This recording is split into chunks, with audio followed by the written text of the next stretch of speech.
I just talked about the importance of changing the front crank seal because that is a very common leak area on these older diesels. But on the diesel engines produced from about 1977 to 1985, one of the most common, I call it number 2, is the leak in this gasket where the oil filter housing bolts up to the block.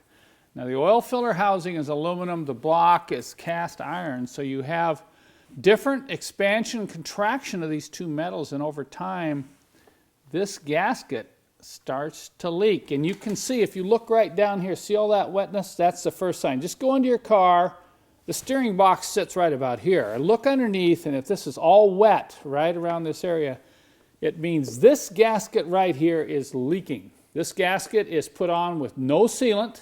There's very high oil pressure, and it's kind of a waffle material, and we only use OE gaskets. So this is another one where I will not use an aftermarket gasket. When you consider the amount of work it takes to get this oil filter housing off and replace that gasket. Now, once again, you're going to need these wrenches. We've talked about these wrenches before when I was discussing the oil cooler hoses.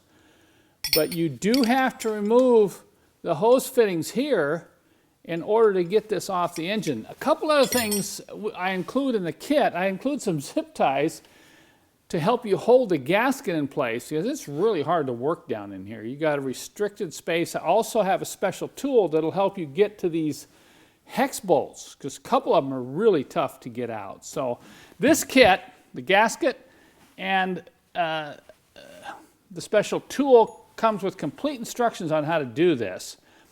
But I highly recommend that you consider getting these special tools for the oil cooler hoses, because trying to get these off without these tools is a real bear. So that's number 2 in the oil leak scenario. This is the one that you will probably have to deal with if you own one of these type of engines for any length of time.